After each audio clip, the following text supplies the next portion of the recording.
Et à cette époque-là, et ils n'avaient aucune science, hein, rien du tout, à part la poésie qui manie comme aucun peuple au monde, ben, ils n'avaient rien. Et en fait, pourquoi je vous raconte tout ça? Parce que comment un peuple, quand lui, un être humain peut déposer une wadi'a, c'est-à-dire un dépôt, une amana, c'est-à-dire et celui qui prend gage de protéger ce dépôt peut anéantir sa famille, ses enfants et sa tribu entière. Comment un peuple comme ça existe.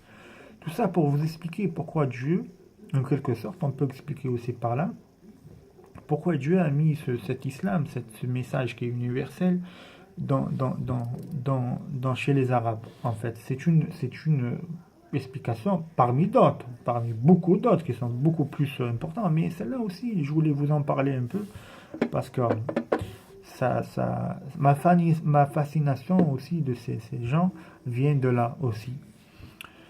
Bon, ceci étant dit, je veux dire par là, euh, comment dirais-je? Voilà, Quraysh. Quraysh, maintenant, revenons, si on a compris tout ça, revenons à l'époque de la succession du prophète. Si on a compris qui était ce Quraysh, là, parce que c'était des douhettes, c'était des génies de la communication, même à cette époque, c'était des génies de l'bayan, du parler, du discours.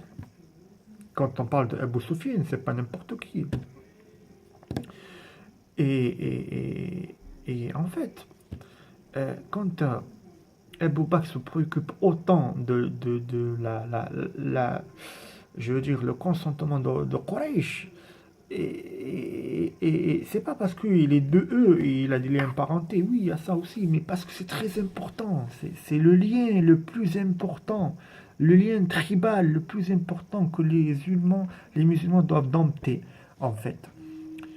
Et tout ça pour étayer un peu ma version que les Sahaba ils ont fait au mieux. Et heureusement qu'il y avait Abu Bakr et Omar. Heureusement, vous vous rendez compte si. Et même quand ils ont fait ça de la manière la plus un peu controversée en fait, parce que bon, tellement qu'ils ont eu peur, ils ont fait n'importe quoi aussi. C'est des humains. Je veux dire, c'est pas, c'est pas non plus des saints, c'est des humains. C'est des saints, oui, d'intention, oui, c'est des saints. Mais tellement qu'ils ont fait ça, malgré le fait qu'on a raconté, que j'ai vérifié l'authenticité de tout ça, de tous ces événements, c'est pour ça que je vous en parle, c'est pour ça que sinon je vous en parle pas, même si Abu Bakr s'habille en armes et va à la maison de Ali et sa vie en tadajjad bissilah, je veux dire, il s'est mis en armes. Ad-Dru' San'ani, il a mis les armures de Sanaa, les plus solides, les plus pures, et il est parti voir Ali. C'est pas pour Ali, mais pour des factions, des chiites de Ali, qui pouvait un peu être d'une manière réagir un peu très violemment et destituer le califat et le Masira l'islam après le Nabi, le cheminement de cet islam qui devait avancer coûte que coûte malgré la stratégie, le jaza, la peur de cette perte qui était celle du prophète sallallahu alayhi wa alayhi. Et même quand il y a eu des choses comme ça, très très un peu bizarres, que les musulmans ne comprennent pas, euh, et moi je peux les expliquer par la nature humaine de Abu Bakr, de Omar, de Talha, de Saad ibn Abi Waqqas, tous ces gens-là, ils ne pouvaient pas être mauvais, ces gens-là, ils ne pouvaient pas être mauvais. Radiallahu anhu wa radu anhu. Anhum wa radu anhu, c'est-à-dire Dieu on leur a donné le consentement. Et même si vous allez sur Internet, vous allez voir beaucoup de gens qui, euh, qui manifestent une vraie animosité, même des gens de chez Sunna, hein. En ce moment, bizarrement, il y a plus de gens de Sunna, entre guillemets, qui fustigent et qui reviennent sur Abu Bakr et Omar et tout ça, et d'une manière très très féroce, subhanallah. J'ai vu des Cheikh Zaidi, moi, j'ai vu des Cheikh Zaidi qui venaient avec un pléthore d'erreurs, soi-disant d'erreurs, ou considérées comme erreurs, de Omar par exemple, erreurs politiques, hein. Encore une fois, c'est un être humain, mais euh, ce Cheikh de Zaidi expliquait un peu les erreurs d'Omar, les erreurs politiques, qui sans doute a fait Omar aussi, ouais. Mais ce Cheikh Zaidi, quand même, il n'a jamais manqué de respecter Omar, radiallahu anhu, il a fait cette faute, mais là, on voit des gens qui sont nous pour parler d'une manière méchante et j'allais dire qabiha, une manière irrespectueuse de ces gens-là. Qui sommes-nous? Je veux dire, ce qu'il a fait à Abu Bakr et Omar et Othman, et Talha, Zubair ibn al-Awwam, Mus'ab ibn Umayr, Saad ibn Ubada, Saad.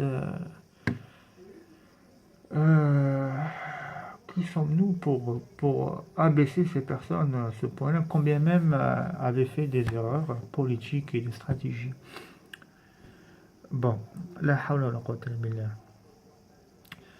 Voilà, donc voilà, ça c'était connaître vraiment qui c'était Quraysh pour comprendre aussi à travers ça la décision de Abu Bakr et de Omar de précipiter les choses et tout. Tout. Allahumma salli ala Muhammad wa ala ali Muhammad. Ceci étant dit, si vous le voulez bien, j'aimerais un peu crever la tête par rapport à Muawiyah. Il y a Ahl Sunnah ou le Jama'a euh,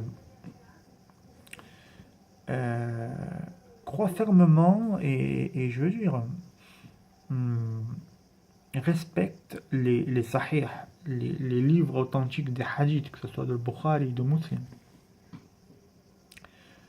Mais je veux dire par là, malgré ça, subhanallah, c'est quelque chose que peut-être que je vais mourir et peut-être que je vais vivre longtemps, pas longtemps, je sais pas, c'est pas la question. Peut-être que je vais vivre longtemps, hein, la qadar, j'allais dire, astaghfirullah. Allah est plus savant. Mais je veux dire, je peux vivre 100 ans et peut-être je vais pas comprendre cette affaire-là. Je m'explique, pardon. C'est que comment au jour d'aujourd'hui, on arrive dans une famille sunnite, musulmane, lambda,